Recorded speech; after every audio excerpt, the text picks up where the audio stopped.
Hi, welcome to my chess channel. This is a game between Mongredien and Paul Morphy. This is their 7th match game that occurred in March 1859. So here we go, let's get into it right away. Let's be like blitz. We have to just we need to tell the computer to wake up. So we've got an Evans Gambit coming up soon. So that's a Gambit where white Gambit's there, B pawn on B2 to B4. So knight F3, knight C6, very normal so far. And obviously this is a match game, so it's not a blitz lightning game. So I'm just going to give you my commentary. The book might help a wee bit. So we've got bishop C4, okay? Now there are a few replies for black here. Let me just go through some. They're just for my understanding. Bishop here, knight here, d6 is possible, you know, that sort of thing. So Steinitzy looking. But black just has to be careful of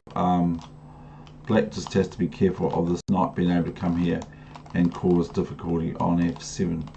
So black has to be very wary of that. So I prefer sometimes to just play bishop here, or you could play bishop here, and the knight's not going to go to g5, is it? And so if it does, we're just going to take it with the queen, and it can't chop the e5 pawn, of course, because we just take it, and then the knight is actually defending the f7 square again, and the bishop on c4 is attacked. So those sorts of things. So just a bit of basic stuff.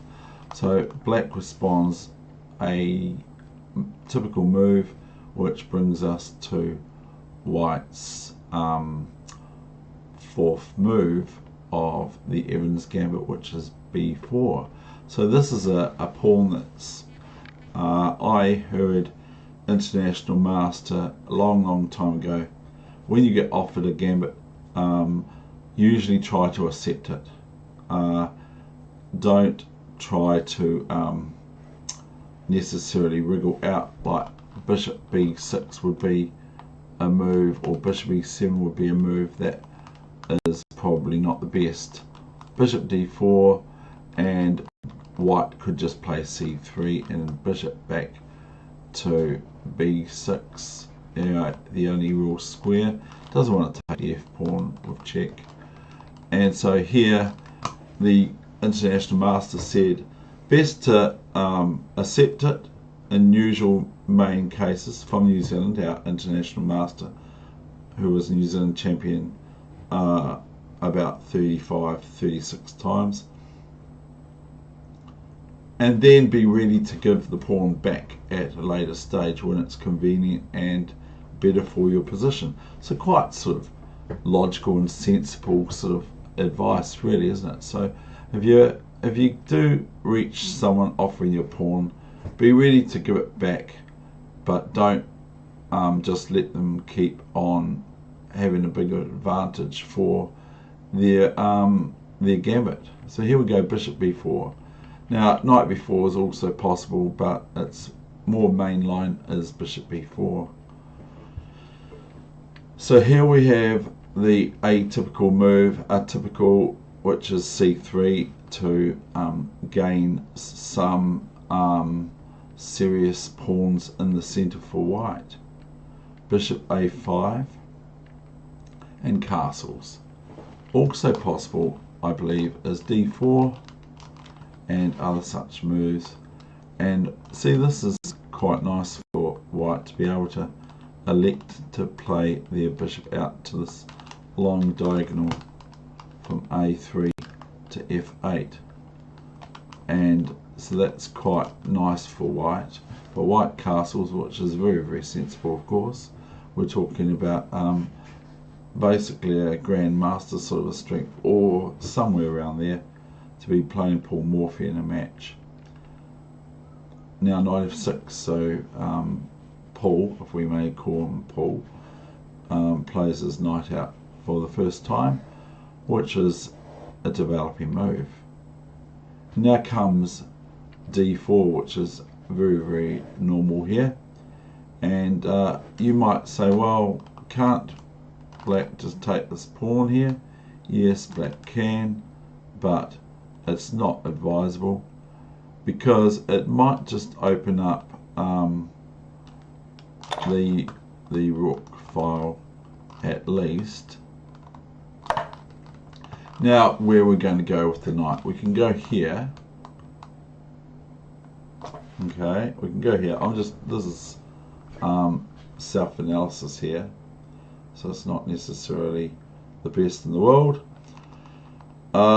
White could just play this, knight takes, and that if knight takes here, the bishop, then knight takes here is check, and it wins the queen because the check is with the rook, and so that would be no good, that sort of thing. So I mean, I'm not going to get into it. I'm not doing that. I'm just showing you the main line game, which is castles. So Mr. Paul Morphy, castles kingside. So now, if here, this is a bad move, d5, the book of mine gives d5 as a bad move for white. So that's move 8, I believe. So white, I'm not sure what they should do. I can turn the engine on, but if I do, then I'll get all my arrows everywhere, so I won't do that. So white can choose to maybe play rook e1, maybe bishop here is still looking like a move. Maybe just taking this, that sort of thing. Maybe playing bishop g5, etc. But d5 is no good. It kind of locks up the pawns, so that also this bishop's not very good with these pawns on e4 and d5. But it kind of gives black a free hand, really, or at least equals. Because black now, Paul Morphy now plays knight e7.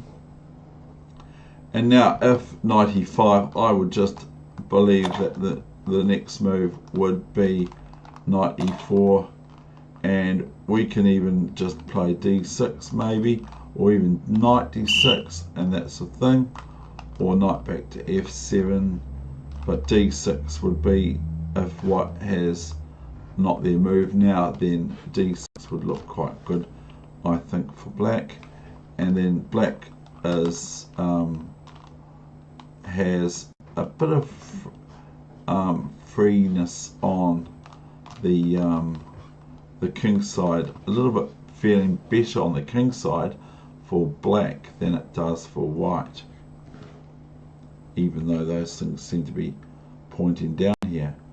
So we've got the next move, which is queen d3. This is also given in the book as a mistake. So black now bolsters down the e5 pawn with d6, and this is inhibiting the bishop of white squared bishop somewhat, a little bit, whereas this bishop here of black, which is their bad bishop, is outside of the pawn fray. So the bishop here can sit quite nicely here and to look at things, which might be maybe the last move or second last move. So d6 happens, and now h3. Well, that's okay. There's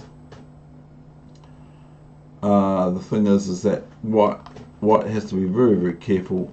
Big lovely square for black is this knight here and here, with support of this knight here. So that's a nice outpost, for the knight to put it there, especially with the support of the King's Knight, as it's called in this book from Paul Morphy. So black now plays knight g6, not with the immediate idea of knight f4, as white would probably take the knight on f4, because probably a wee bit better than the Elaine bishop on c1. I'm not really saying that. Knight h2. So here we got knight h5, which is offering black the opportunity to stick their knight on f4 and then be able to recapture later. So if we get a knight on here and the bishops are off, and then there's one knight left, one's gone of course, so there's one knight on here and the bishop's gone, we've swapped off, then obviously it's attacking the queen, and we've got some nice things that can happen here. Namely thereof, we can go queen g5 because there's no threat to the queen by playing there now because the bishop's gone. This is an immediate sort of attack on the queen, which the queen cannot move to g3 because it's just, we can do that. So the queen can move to g3, sorry, excuse me, haven't really thought of it. But generally speaking, we can do moves like this, threatening queen g2, and also knight takes h3 because it's guarded with the bishop on h3, or even bishop takes h3. Okay, so that's just here. It is now possible that if, that's probably what I said it, now if queen g3, then obviously we can just go knight e2 and it's the end of the game for white. I'll just cancel that. And so white went queen f3. Now it comes f5. This is a good move, and this is sort of like maybe one of the reasons I like these sorts of moves, because it's really, really good. This pawn here is not stopping us from playing f5 in the first case, and then after this capture we've now got this beautiful bishop, and we can start to look at moves like queen here and h5 and everything for black, and it's quite free flowing. Okay, so white now plays g4, and here we have bishop d3. Now, would you move your rook here? Do you think it's a good idea to move your rook? So if white moves their rook, let's say white moves their rook, and notice who's more or less mostly developed than the other, and who's gambited the pawn is white. But now look at the position. Look at the position. Black's in a really, really strong position. So of course, if rook e1, new variation, we have this menacing knight check, which incidentally threatens the queen. So what happens now? If queen takes, then just bishop takes queen. So if rook takes, thinking this, now white's got to make the choice between saving their rook on e2 or taking black's rook on f3. So that's no good for white. So bishop d3 came queen g5. I mean, sorry, queen f3 to queen e3. Now, the second last move. So you should remember what I said earlier. So memory is very, very good in chess. Is bishop e3. Now this is very annoying to the queen, because now the queen cannot go here for obvious reasons of knight e2 check and winning the queen for a little bit of black material. So black is met with queen d2, and here Morphy, unlike me, I would play this move, but Morphy just plays probably a stronger move. I mean, I think knight h3 looks quite good and that sort of thing, but Paul Morphy plays a much stronger move, and can you find it?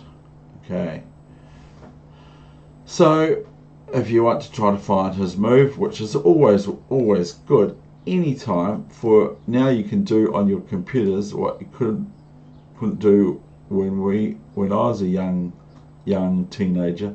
We used to get told to cover up the score of the game when we're looking at a Grandmaster game and try to find the Grandmaster move for black and white after, say, 10 moves or so from the opening.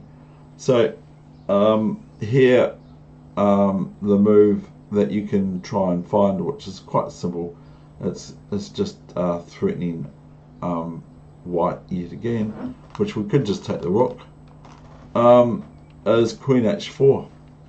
Now, you can see what you can do here. What's the threat that black's threatening here for next move? So say, for instance, the rook moves to E1 to say, well, you're not going to have my rook. What can black play next? And it would be 2 moves from checkmate. So that's a wee hint. Okay, so white actually resigned here. If rook E1, we could play knight H3 check, and all the arrows are coming in. I don't know why. I thought I turned it off. Oh, it's still on. Okay. So here, if rook E1, can you see what black can play now? And I have shown this wee little theme a few times now. Is queen check. Notice that this pawn can't take. See, you can hear the big buzzer because it's check with the bishop. So king here is no good because it's check. So we can't take the queen. We can't put something in the way. Even if we could, it's just queen takes G2 checkmate. And in this case, white can only move to king H1, and everyone can see queen, even though the computer can't. Everyone can see queen G2 checkmate. That is the end of my session for today's date, and I hope you enjoyed that, and I'll leave you with just a partial picture of my friend's chessboard out on his 3-hectare block, and my hand's there. See my hand? I'll give you a hand. Thank you very much. That's all from me, David Wegener, on The Muppet Show.